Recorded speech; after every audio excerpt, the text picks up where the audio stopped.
नमस्कार साथियों, स्वागत है आप सभी का आपके अपने चैनल टेट सॉल्यूशन पर।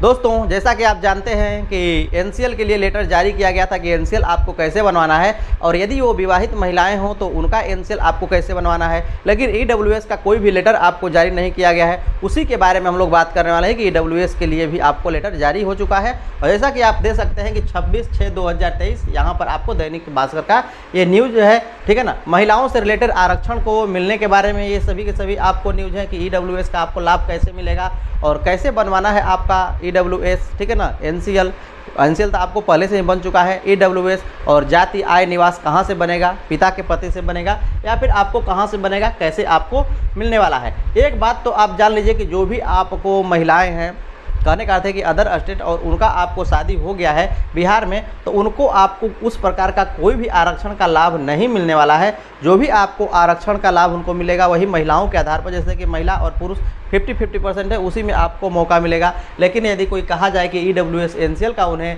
लाभ मिले तो उसका लाभ आपको नहीं मिलने वाला है। जैसा कि आप देख सकते हैं कि लिखा गया है कि विवाहित महिलाओं के पिता के मूल निवास के आधार पर आपको आरक्षण मिलेगा। मामला सरकारी स्कूलों में शिक्षकों की नियुक्ति का है, ठीक है ना। जैसा कि आप जानते हैं का जाति निर्धारण उनके पिता की आपको जाति के आधार पर होता है। तो पहले से आप जानते हैं कि जो इनका भी आपको जाति यदि बनवाने के बारे में बात की जाए तो पिता के आधार पर ही किसी का भी आपको जाति बनता है। लेकिन यहाँ पर ईडब्ल्यूएस के बारे में बात करने वाले हैं और भी आपको यहाँ पर निवास वगैरह के बारे में बात करने हैं। जो विवाहित महिलाएं हैं उनके लिए आपको क्या कुछ कहा गया है। कहा गया है कि सरकारी स्कूलों में शिक्षकों की नियुक्ति के लिए आवेदन करने का इच्छुक और वांछित योग्यता रखने वाली जो भी आपको विवाहित महिलाओं हैं उनके प्रमाण पत्र प्राप्त करने में आपको काफ़ी ही कठिनाई को देखते हुए सामान्य प्रशासन विभाग ने निर्देश जारी किया है। सभी डीएम को दिए निर्देश में स्पष्ट रूप से कहा गया है कि बिहार की सरकारी नौकरी में विवाहित महिलाओं को आरक्षण का लाभ उनके पिता के मूल निवास के आधार पर आपको मिलेगा, जो कि उस एनसीएल वाले लेटर में भी आपको ये बातें कही गई थी। जितनी भी आपको विवाहित महिलाएं हैं उनका जो आरक्षण का लाभ है वो आपको पिता के आधार पर मिलेगा।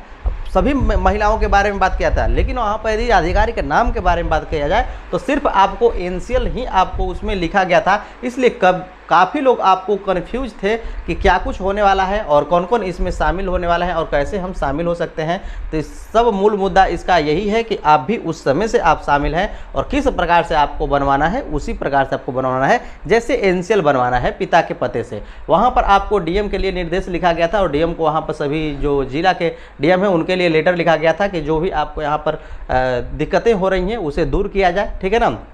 लेटर के माध्यम से लिखा गया था और वही बात आपको यहाँ पर भी कही गई है, ठीक है ना। का जाति निर्धारण उनके पिता की जाति के आधार पर होता है। निर्देश में बिना बिहार के यहाँ पर में बिहार सेवा संहिता का हवाला देते हुए यह भी स्पष्ट कर दिया गया है कि पति के साथ रहने की स्थिति में भी आपको पति के आवास के आधार पर निर्गत आवास पत्र विवाहित महिला के आरक्षण का आधार नहीं होगा। तो सीधा सीधा कहना है कि यहाँ पर आपको महिला को ये प्रूफ करना होगा कि जो महिला हैं बिहार की ही हैं, तभी उन्हें आरक्षण मिलेगा और ये तभी साबित होगा जब उनके पिता बिहार के हों। इसी आधार पर आपको यहाँ से सारे के सारे डॉक्यूमेंट पिता पर ही आपको बनवाने हैं और आय के बारे में बात किया जाए तो वो भी आपको पिता के आधार पर ही आपको बनवाना होगा। जैसा कि आप देख ही चुके हैं कि नोटिफिकेशन में सब कुछ लिखा गया है।